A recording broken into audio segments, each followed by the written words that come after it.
नमस्कार अनि हार्दिक स्वागत गर्न चाहन्छु। म निश्चल केसी। तपाईँ यति बेला हामीलाई इन्फर्मेसन नेपाल अनलाइनबाट हेर्दै हुनुहुन्छ र आज म धेरै समयको विश्रामपछि तपाईँको माझमा घर जग्गा बिक्री सम्बन्धी एउटा भिडियो लिएर आएको छु। भिडियो अन्तिमसम्म हेर्नुहोला। म तपाईँको माझमा एकदमै सस्तो र आकर्षक मूल्यमा बिक्रीमा आएको एउटा जग्गाको बारेमा जानकारी दिनेछु। यदि तपाईँ पनि काठमाडौँ, भक्तपुर र ललितपुरमा आफ्नो घर जग्गा बिक्री गर्न चाहनुहुन्छ भने हामीलाई सम्झनुहोला।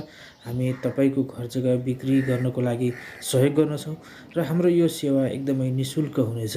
र यति जानकारी दिँदै म आज तपाईँलाई एकदमै सस्तो र आकर्षक मूल्यमा बिक्रीमा आएको एउटा जग्गाको बारेमा जानकारी दिन गइरहेको छु। कृपया भिडियो अन्तिमसम्म हेर्नुहोला र हामीलाई सब्सक्राइब गर्नुभएको छैन भने एकपटक सब्सक्राइब गरेर हामीसँग जोडिनुहोला।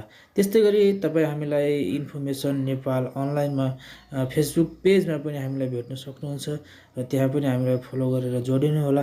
हामी तपाईँको माझमा एकदमै सस्तो र आकर्षक मूल्यको घर जग्गा बिक्रीका भिडियोहरू लिएर तपाईँको माझमा उपस्थित हुने गर्छौँ। र हामी यति बेला गोदावरी को चापागाउँ भन्ने ठाउँमा आइपुगिसकेका छौँ।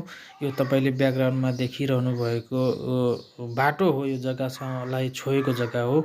जग्गा अलिकति हाइटमा छ। काठमाडौँको भ्यू देख्न सकिने हाइटमा भएको जग्गा हो।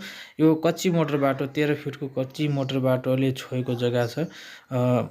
र हामी यो जग्गासम्म कसरी पुग्न सकिन्छ, यो चापागाउँको मेन बाटोबाट यो जग्गासम्म कसरी पुग्न सकिन्छ, कति टाढा छ भनेर हामी तपाईँलाई देखाउँदै जानेछौँ। यदि तपाईँ पनि यो जग्गा लिने सोचमा हुनुहुन्छ र भिडियो हेर्दै हुनुहुन्छ भने चाहिँ अन्तिमसम्म हेर्नुहोला र यो जग्गासम्म कसरी पुग्न सकिन्छ भनेर हामी तपाईँलाई देखाउँदै जानेछौँ यता अगाडिबाट। र यो जग्गामा पुग्नको लागि चाहिँ तपाईँ लगभग चापागाउँको मेन बाटोबाट 1 किलोमिटर भित्र जानुपर्छ। यो जुन तपाईँले देखिरहनु भएको छ पिच गरेको ढलान बाटोबाट हुँदै यो जग्गासम्म पुग्न सकिन्छ। र यो लगभग अलमोस्ट यो जग्गासम्म पुग्नको लागि चाहिँ बाटोहरू ढलान पिच भइसकेको छ। थोरै मात्र लगभग 200-300 मिटर मात्रै कच्ची बाटो हिँड्नुपर्छ जग्गामा पुग्नको लागि चाहिँ। र जग्गा अलिकति हाइटमा छ। यो तपाईँले देखिरहनु भएको ढलान बाटो चाहिँ जग्गासम्म पुग्नको लागि हो। र यहाँ चापागाउँ मेन बाटोबाट चाहिँ यो जग्गासम्म पुग्नको लागि यो ढलान बाटो हुँदै हुँदै हामी अगाडि जाँदैछौँ। र यो जग्गासम्म पुगिसकेपछि जग्गाको वरिपरि कस्तो छ वातावरण यो सबै म तपाईँलाई देखाउँदै जानेछु। योभन्दा अगाडि हामीले तपाईँको माझमा एकदमै धेरै घर जग्गा बिक्रीका भिडियोहरू लिएर आउने गर्थ्यौँ र केही बाध्यता र परिस्थिति अनुसार केही समय हामी तपाईँको माझमा उपस्थित हुन सकेनौँ। त्यसका लागि हामी एकदमै क्षमा चाहन्छौँ। र आज म तपाईँलाई फेरि पनि आज एउटा सस्तो जग्गाको बारेमा देखाउँछु भनेर मैले भनिसकेको छु।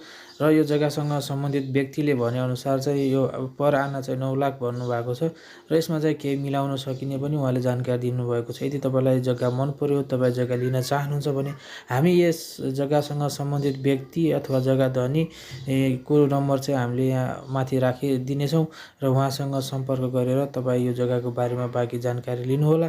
र यो जग्गासम्म कसरी पुग्न सकिन्छ भनेर मैले तपाईँलाई देखाउँदै गर्दाखेरि भिडियो चाहिँ अलिकति लामो हुनसक्छ।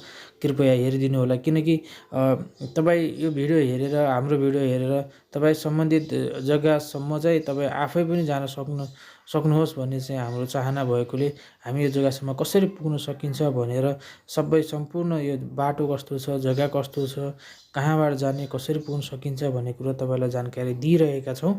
र भिडियो हेर्दै जानुहोस् र तपाईँ यो जग्गासम्म आफै पुग्न पनि सक्नुहुन्छ। यहाँनिर म आइसकेको छु। यो चापागाउँ हुँदै लेले जाने बाटोको यो टाखेल भन्ने यो यहाँनिर रङ्गशाला छ। रङ्गशालाको छेउमा छु म। यो रङ्गशालाको छेउबाटमा जग्गासम्म पुग्न सक्ने बाटो चाहिँ मैले तपाईँलाई देखाइदिइसकेको छु।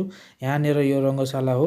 यो रङ्गशालाको छेउनेरबाट यहाँनिरबाट तपाईँ चाहिँ अब यो जग्गासम्म चाहिँ पुग्न सक्नुहुन्छ यो जुन मैले भिडियो देखाएअनुसार जानुभयो भने। यति बेला भने म जग्गामा आइपुगिसकेको छु। जुन तपाईँले देखिराख्नु भएको छ यो चाहिँ 13 फिटको कच्ची मोटर बाटो हो। र यो 13 फिटको कच्ची मोटर बाटोमा जोडिएको 4 आना जग्गा चाहिँ तपाईँको लागि अहिले बिक्रीमा रहेको जग्गा हो।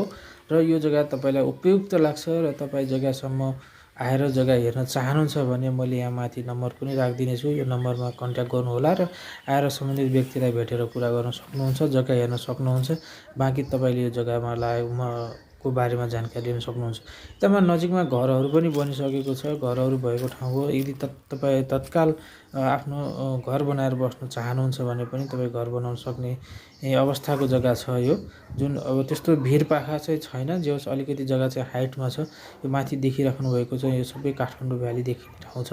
काठमाडौँ भ्याली यहाँबाट राम्रोसँग देखिन्छ। पानी, बत्ती सम्पूर्ण सुविधा भएको जग्गा हो र यो जग्गाको बारेमा बाँकी जानकारीको लागि चाहिँ यो नम्बरमा कन्ट्याक्ट गर्नु र तपाईँ यो जग्गा लिन चाहनुहुन्छ अथवा यो जग्गा हेर्न चाहनुहुन्छ भने मैले माथि जग्गासँग सम्बन्धित व्यक्तिको नम्बर राखिदिएको छु। यो माथिको नम्बरमा चाहिँ कन्ट्याक्ट गर्नुहोला।